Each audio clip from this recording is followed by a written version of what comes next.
Welcome to the Harmony in a Hurry podcast. We are Caroline and Anna, mindfulness enthusiasts, exploring ways to weave a little bit of mindfulness into our busy routine. Welcome. Today we are chatting with Catarina Balaz. After 2 decades in medical sales, she realized traditional medicine couldn't explain everything about human health and healing. This sparked a journey into psychology and consciousness work, leading her to found Point Zero Holistics, where she now guides others to reconnect with their inner truth and unlock their potential through holistic coaching and transformative workshops. Welcome, Kat, to the podcast. Thank you for coming and spending some time with us today. No, thank you to the both of you. Thank you for having me on. It's a delight and pleasure to be asked, so thank you. And as always, the first question that we usually ask our guests and how we get started is, what does mindfulness mean to you? You know, I have watched your podcast, so I've actually given this some thought, and mindfulness is quite a broad topic for me, and I don't look at it as a single answer to be able to answer that. I look at mindfulness having two dimensions. And for me, one of them is as a practice. So the practice of mindfulness, it's the intentional training of the attention and the awareness, be it through meditation, through breath work, through grounding in nature. I mean, that's so powerful, that grounding in nature.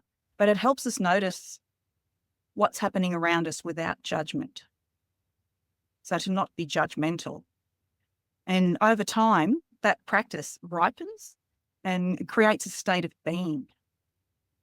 And that state of being becomes far less about doing and more about being, just living in presence, to consciously meet each and every moment for what it is.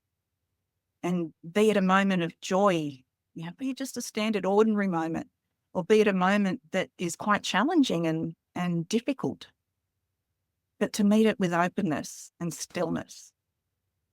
So where that practice component of mindfulness can be a doorway, and for me it was. For me personally, that was the doorway that opened me up into realizing that I was living a world that had been created for me, not by me. Now, the construct of societal expectations and for what many would deem quite a traumatic childhood, but for me, it just was. It was the experience that I had to go through to guide me on my path. And I guess in my mind, I ticked all the boxes. Everything was what was expected. That the responsibilities were being met. I was successfully in a corporate career and providing for my 3 children. I was a teenage mum, so I had my children very young. I was married at 16 and had 3 children by the age of 20. Mm. And quite a past leading up to that. So somewhere along that way, you lost touch with your true self. So I had to find a way back. And there were moments and people and situations where you can be diverted off a different way. And, be it Tony Robbins' book, which that was a very, very early on piece. But then to find a path and a direction, and another book was then handed to me. And then I delved into the work of Bruce Lipton and Joe Dispenza. And that opened my mindfulness practices up in a different light. For me, my parents are both allopathic doctors, mainstream doctors, a radiologist and a GP. So having been brought up in this world of clinical evidence and then working within the medical field myself, I started to see there were a lot of unanswered questions. There was a lot of areas that couldn't really be justified by purely treating things with a pill or that this is your prognosis. It became evident to me that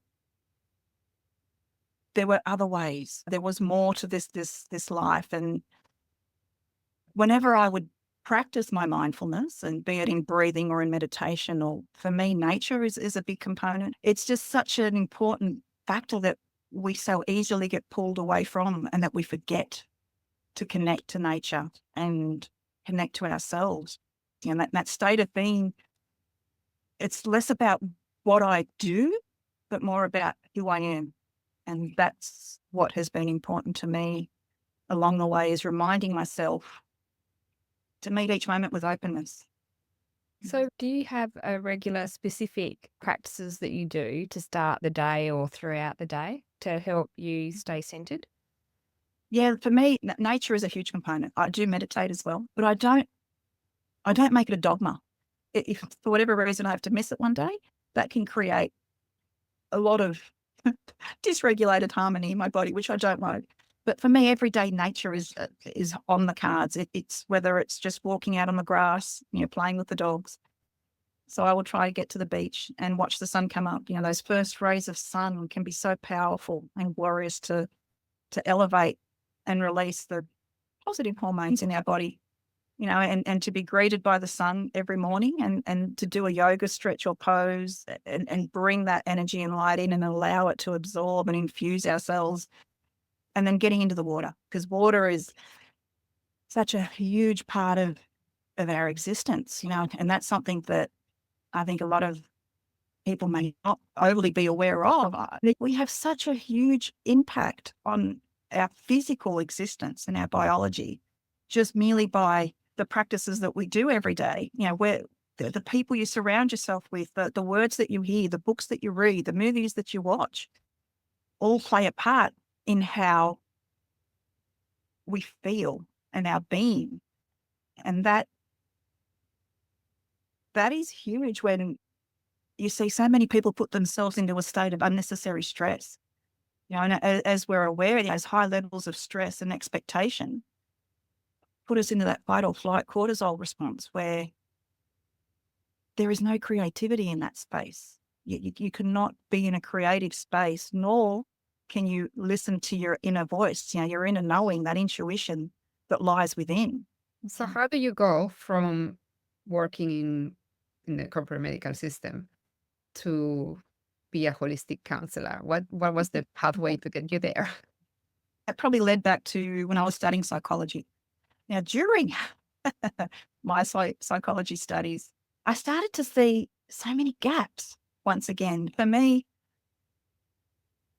the systems of care model doesn't allow for, I guess, probably even the biology of belief. Hence, I diverted my studies into the more positive psychology realm, which led me down the holistic counselling path. And the positive psychology is probably more aligned with the way I believe everyone should live, in a place of harmony, in a place of unity, not in a place of division. There is so much division in today's world and society, and that there's a big gap in people recognizing who they truly are from who they think they need to be in order to conform to society. And as you know, I've combined with the beautiful Catherine Anderson, and we're running some workshops to bring people back home, to guide people back to their inner knowing, to their intuition. Tell us a little bit more about those workshops. What happens? What can people expect? Yeah, well, look, I guess my work is probably more, I like to say, I demystify the mystical, putting that science, having had that strong science background and understanding the need for clinical evidence for some people, and then that is important. But it's also beautiful to come in touch with that intuitive side, which is what Catherine does so beautifully. Catherine can really tap into that intuitive side.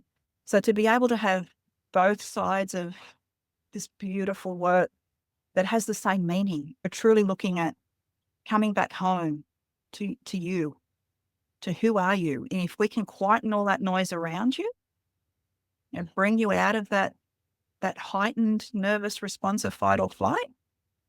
So that's possibly what you're bound to expect from our workshop is a bit of science, bit of mystical, and then bring that together to something you can take home. That sounds awesome. And if you're thinking about, for example, on a practical level, how has mindfulness changed or improved your life? It's mindfulness is that awareness. So it has profoundly changed my life, most definitely. Mindfulness was the start of my journey back home to myself, to be able to peel away all of those constructed expectations of what I thought life was meant to be. Mindfulness is a great way for people who are so lost in that external world to quieten that noise and to allow you to see that there is more. Let's live a life of beauty. We are so blessed, and that's another thing that mindfulness did allow me to see. Wait, what makes our heart beat every minute, every day? The amount of times that our heart beats on its own. Do we have to consciously think that? Do we make our lungs breathe? No, it just happens. There is something more that has got our back. It's looking after us. But people are so blinded by the extrinsic world that they don't see that life happens for us. So you've been in the corporate, you've gone out of it a little bit, and you're about to go into it again. How do you think this experience is going to be different because of what you've learned in between? Look, I'm also a big believer of not being a grifter. So for me, this is a role that it sort of came to me. These people reached out to me to come back and enter a space that I'm comfortable in. And for me, when I say comfortable's not always the best place to be. There's not a lot of growth in comfort, but it's aligned with my values. It's aligned with helping others, and the role itself is helping children and parents and caregivers to treat the disease that they need assistance with. So it combines my counselling, because I actually spend time directly with the individuals, the families of these individuals, the caregivers of these individuals, and allows me to show them that there's more. So it integrates and combines both. I get to still work along my path of connecting individuals to their inner self and inner knowing, and not be distracted by what is presented to them. And that a lot of that stems back to the placebo and the nocebo effect. That speaks to how our body can produce a chemistry of healing just purely with a thought. Whereas the nocebo effect shows the opposite. So in both the placebo and the nocebo, it's not the pure or the prognosis that holds the power. It's the intent of the mind. So the mind is so powerful at creating our physical state of being. And that to me allows me to incorporate both. So yes, I am going back into corporate, but it is in a field that allows me to still do my work and passion. Cool. And I find that I also, in those environments, being who I am, it lifts others up. Now I'm able to go into the corporate boardroom meetings and elevate the energy and the frequency and open people up to concepts that may be met with a cognitive dissonance initially, but then it allows that seed of thought, that juncture point that then makes them think, oh, I never thought of things that way. And that's I guess my purpose in life as well, is to show people that you have everything within you. You have the power to change your own environment. You just need to stop and listen. And I think there's been a big shift, even of recent times, where a lot of the corporate organizations are incorporating mindfulness. It's such a catchphrase at the moment. Oh, look, a lot of them just fly that banner of ticking a box, and the agendas have all been met. And it's, once again, another KPI. Oh, we have to incorporate mindfulness. Oh, we'll bring someone in and do a meditation with everyone. But irrespective, it's still planting a seed of thought, a seed of change.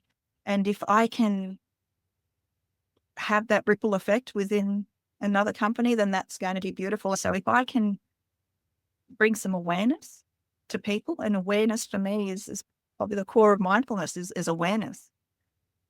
To be able to stop and realize the beauty of the gift that we had on this world, and that we can live such a more beautiful life than our hearts can ever imagine.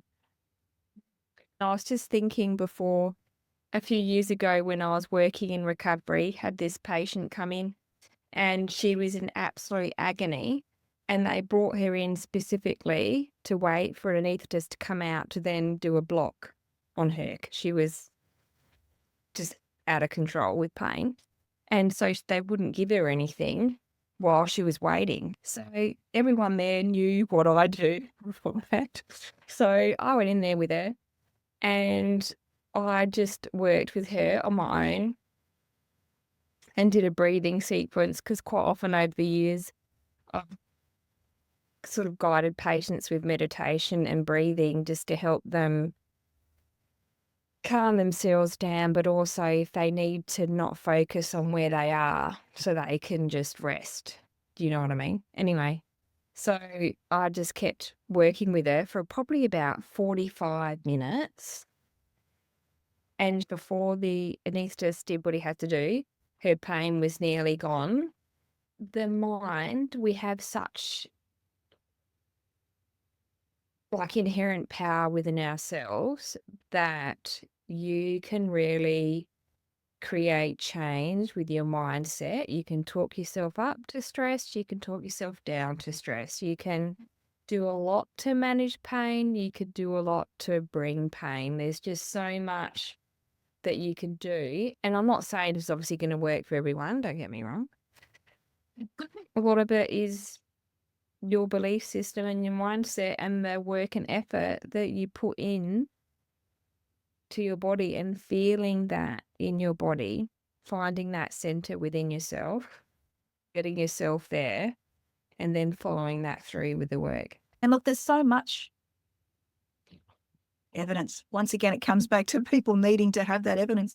But if you look, Anita Majani, are you familiar with Anita Majani, Caroline? I don't know that one. Yeah. Okay, so Anita Majani, she was stage 4 cancer, massive tumors throughout her whole body. Actually passed, so she passed over. They managed to bring her back, and she came back, different mindset. And she was cured, wasn't she? Within 12 weeks, and this was all documented. So that this is a really big publicized case of someone who had stage 4 cancer, massive tumors that killed her physically, but mentally she changed her mindset. So she came back with a fresh mindset, and that mindset within 12 weeks, and they have that recorded. There are scans that show the regression of the tumors to non-existent. So she's still to this day alive and yeah, you are right, even with the pain, Caroline, and I've worked in chronic pain as well over the years, and I've seen such a polarity of change from people who have the right mindset, and also the reduction of need for prescription meds and patches, and you can go down extreme cases. But in the critical window, there's a lot of requirements for the beauty of the technology that we have in today to keep a human alive. But I think as a long-term chronic way of treating things, we need to look at our mind and the power that is within us, not necessarily look for an external to fix that. And it doesn't necessarily need to be one or the other. Like No. Combination. And it's such an integral part of the whole holistic, if we look at it with the W, the whole system, that if the whole system comes together and works in harmony, it can be a beautiful outcome. My son suffered 5 traumatic brain injuries, and he was not given a positive prognosis when he was 23. He was run down by a car. And he was in ICU in a coma. Now, my husband, exercise physiologist in the past, he had worked with acquired brain injuries, but he's also attuned to this work. He said, no, we can have him back to normal. That was met with a lot of objection from the hospitals. In saying that, we used a lot of positive intent, and we managed to not only have him survive, but thrive. So mainstream medicine would not recognize acupuncture. And acupuncture, for example, is just one of many modalities that we used. But he had full Bell's palsy. He was paralyzed on one side, could not open, had no movement on his eyelid. Through one session of acupuncture on the face, we managed to get movement in the eyelid. And the neurologists were actually quite surprised. And they're starting to change some of the academic teachings now, but it's so rigid in its structure that it's not open. And not only is it not open, it repels any possibility of alternative therapies working in conjunction. So back to your point, Anna, yes, there is a need for both. There is, in that critical phase, for example, with my son, I was very grateful there was an ICU and there were machines that could keep his lungs breathing when his brain was not online. But I saw that he was still in there. You could see that glimmer of hope. And it took some time, but we brought him back, and his spirit came back into him, and he was able to then take over. Amazing.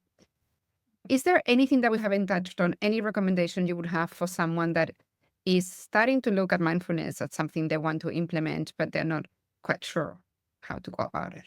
Okay. I'd have to say follow your intuition. Yeah, but if it's a book, if you're into reading, there's so many audiobooks. Listen to an audio podcast. These are great. There's so many great podcasts out there.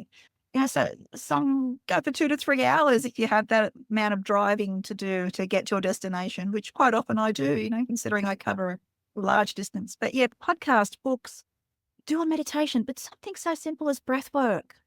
To stop and be conscious of your breath. When we breathe, we just take it for granted. Let's stop and be conscious of the air going through your nose, into your lungs, and how that comes out. That can just quieten everything. So people are just dipping their toe in the water. There are so many modalities out there, but if you know there's more to life within you and something doesn't feel right, do a meditation, listen to a podcast, be guided, come to our workshop. There's so many modalities out there to help you find your way home. I think we've covered quite a lot of ground. So thank you so much for your time, Kat. Thank you both. That's it for us for today. As always, the show notes is the place to find more information about Kat and her offerings, including her upcoming workshops, and also where you can learn more about Caroline and myself. And please like, share, subscribe so we can reach more people. Thank you.